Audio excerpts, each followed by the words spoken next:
And reading from the New Revised Standard Version, beginning at verse 4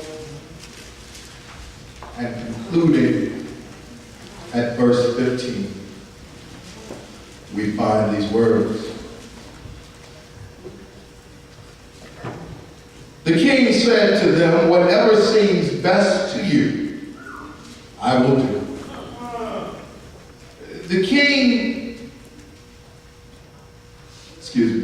So the king stood at the side of the gate while all the army marched out by hundreds and thousands.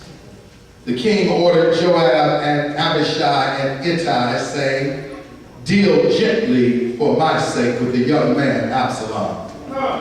And all the people heard when the king gave orders to all of the commanders concerning Absalom.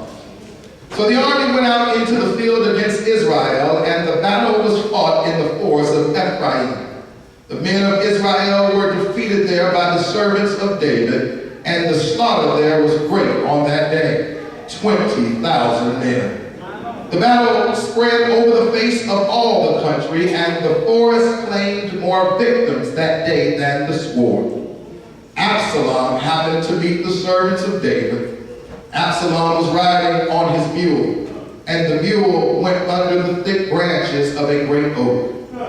His head caught fast in the oak, and he was left hanging between heaven and earth, while the mule that he was riding on went on. And a man saw it and told Joab, "I saw Absalom hanging in an oak." Joab said to the man who told him, "What? I would have been glad to give you 10 pieces of silver and a belt." But the man said to Joab, "Even if I felt in my hand the weight of 1,000 pieces of silver, I would not raise my hand against the king's son. For in our hearing the king commanded you and Abishai and Ittai, saying, 'For my sake, protect the young man Absalom.' On the other hand, if I had dealt treacherously against his life, and there is nothing hidden from the king, then you yourself would have stood aloof." Joab said, "I will not waste time like this with you." He took 3 spears in his hand and thrust them into the heart of Absalom while he was still in the oak. And 10 young men, and 10 young men, and 10 young men, Joab's armor bearers, surrounded Absalom and struck him and killed him. You may be seated.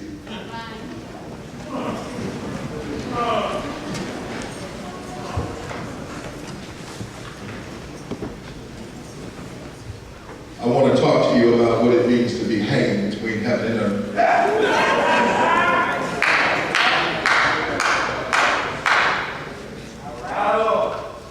My sisters and my brothers,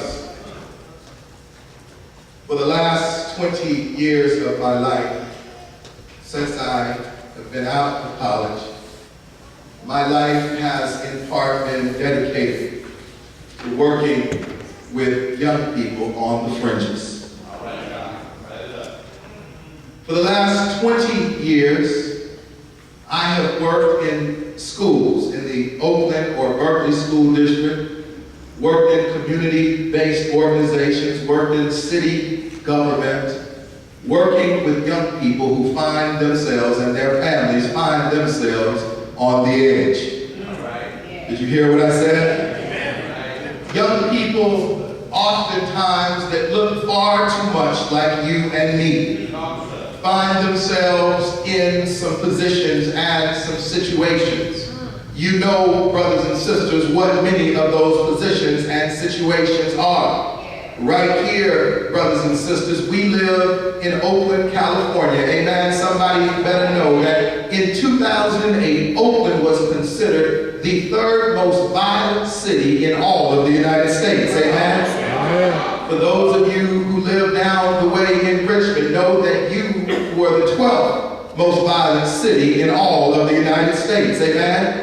And for those of you who live in places places like Berkeley and think you may have escaped some of the tragedy that has gone on in this community over the last several years. Let me explain to you, brothers and sisters, this may shock you. The city of Berkeley, which often brags and boasts about being on the cutting edge of social justice and equity for everybody, did you know that in the great state of California, the biggest disparity in the educational gap, in the achievement gap between African American students and Caucasian students is not in Oakland, it's not in Richmond, it's not in Compton, it's not in LA, San Diego, none of them places. It is in the city of Berkeley. That is shameful for a city that brags and boasts about all the advancements, one of the greatest universities in the world. We live in some places that have some challenges that young people and their families cannot seem to escape. We live in some times and we live in some places where the young people that come out of our churches, that come out of our communities, that come from our families have been cut off and find themselves hanging between heaven and earth, hanging in some places, hanging through some things, hanging in some situations that doesn't lead to life, liberty, and the pursuit of happiness, hanging in some places that doesn't lead to anywhere but incarceration, death, and the cemetery. Somebody better hear me tonight. We left our young people hanging between heaven and earth. We have come, brothers and sisters, in a day and in an age where we can no longer deny what has gone on around us. There are some folks, even in my own church, that get mad when I start talking about the truth of what's going on in the streets. Well, brothers and sisters, let me tell you what I often tell my family at McGee. You better understand that we need to be honest about what's going on in the community. Because whatever is going on in the community is going on in our families and it's going on in our church. I don't care, brothers and sisters, how much education you have, how much advancement you have achieved. I don't care if you've been to Harvard or been to Yale. Somebody in your family has been to prison. You better hear about what I'm saying tonight. We left our children hanging between heaven and earth. The truth of the matter is, we can quote statistics all night long.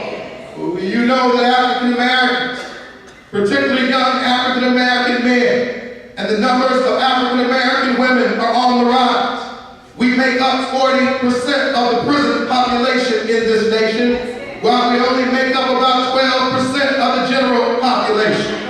Black women right here in Alameda County are the fastest growing cases of new HIV/AIDS cases right here in this county. There's some things that we better not deny. 1 in 4 young African American and Latino males between the ages of 21 and 32 right here in California is caught either in the juvenile justice system or the adult criminal system. And all you have to do, you don't need me up here talking about statistics to you because you already know what the numbers are. And if you don't know, Pastor Herbert, what the numbers are, all you have to do is drive down a little ways on 85th Avenue. All you got to do is hit International Boulevard. All you got to do is hit Bancroft and McDonald. All you got to do is hit San Pablo Avenue. And you see the groves of young men and women, some as young as 10